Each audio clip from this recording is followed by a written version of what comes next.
कभी सोचा है कि कैसे एक स्टूडेंट की पर्सनल ट्रेजेडी भारत के पूरे हायर एजुकेशन सिस्टम को हिलाकर रख सकती है? साल 2016 में कुछ ऐसा ही हुआ था।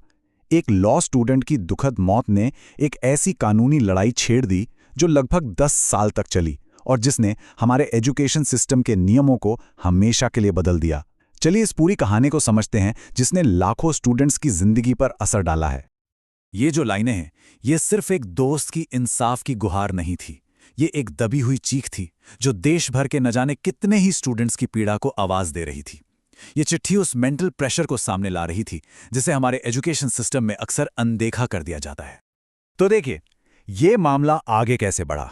अगस्त 2016 की एक दर्दनाक घटना से इसकी शुरुआत हुई और ये केस एक ऐसे ऐतिहासिक फैसले में बदला जिसने लगभग 9 साल बाद पूरे देश की यूनिवर्सिटीज के लिए नए नियम बना दिए। ये एक अकेले स्टूडेंट की कहानी से शुरू होकर पूरे सिस्टम में बदलाव की कहानी बन गई। इस पूरी कहानी को ठीक से समझने के लिए हम इन 6 जरूरी पहलुओं पर बात करेंगे। एक स्टूडेंट की मौत से लेकर राष्ट्रीय नीति में बड़े बदलाव तक हर पहलू को देखेंगे।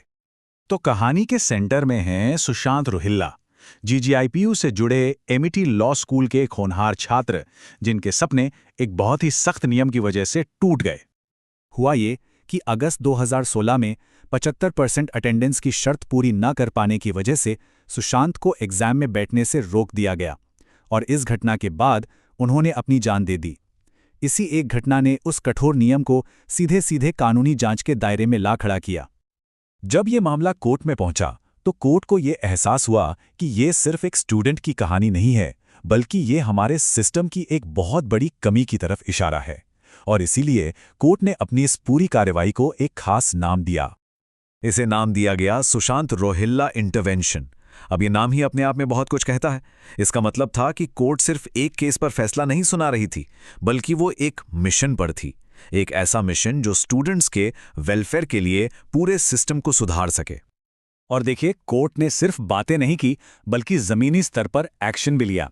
उन्होंने यूनिवर्सिटीज को कॉलेजों का इंस्पेक्शन करने को कहा। ये कंपलसरी किया कि हर शिकायत कमेटी में एक स्टूडेंट रिप्रेजेंटेटिव हो और ये भी चेक करने को कहा कि स्टूडेंट्स के लिए प्रोफेशनल काउंसलर हैं या नहीं। इस इंटरवेंशन का जो सबसे पहला और बड़ा असर हुआ वो था स्टूडेंट ग्रीवांस सिस्टम पर। यानी कोर्ट ने इस बात पर जोर दिया कि हर कॉलेज में एक असरदार शिकायत सुलझाने वाली कमेटी यानी जीआरसी होनी ही चाहिए। और कोर्ट के इस कदम का असर देखिए दूर दूर तक हुआ। दिल्ली यूनिवर्सिटी, जेएनयू, आईआईटीज और एम्स जैसे देश के बड़े बड़े संस्थानों ने फौरन एक्शन लिया।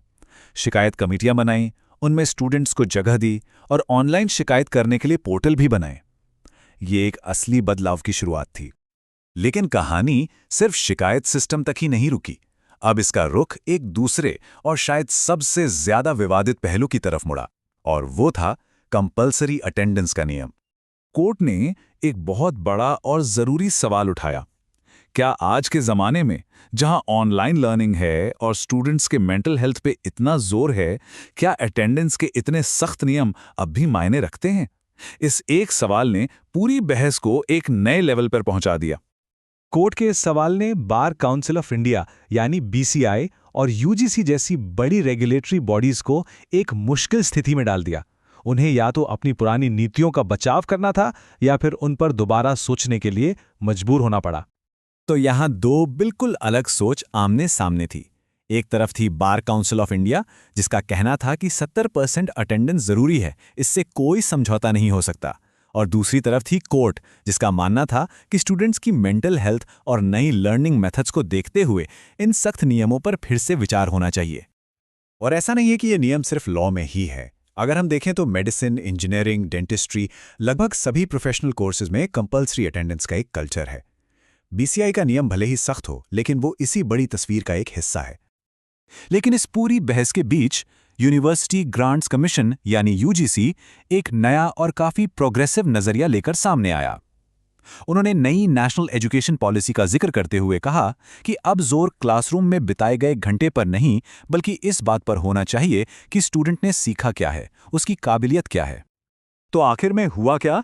कोर्ट ने अपना आखिरी फैसला सुनाया, लेकिन साथ ही ये भी साफ कर दिया कि यह बदलाव की एक ऐसी प्रक्रिया है जो भी खत्म नहीं हुई है। ये एक अधूरी विरासत है। ये थे फैसले के सबसे अहम बिंदु। कोर्ट ने यूजीसी, शिक्षा मंत्रालय और बार काउंसिल ऑफ इंडिया तीनों को साफ साफ निर्देश दिए कि आगे क्या करना है, ताकि भविष्य में ऐसी कोई और दुखद घटना न हो। तो आखिर में सुशांत रोहेला का ये मामला हमें एक बहुत ही बुनियादी सवाल के साथ छोड़ जाता है। हम एक ऐसा एजुकेशन सिस्टम कैसे बनाएं जो पढ़ाई लिखाई में तो मजबूत हो, लेकिन साथ ही अपने स्टूडेंट्स की मेंटल और इमोशनल हेल्थ को भी सबसे ऊपर रखे। इसी एक सवाल का जवाब भारत की हायर एजुकेशन का भविष्य तय करेगा।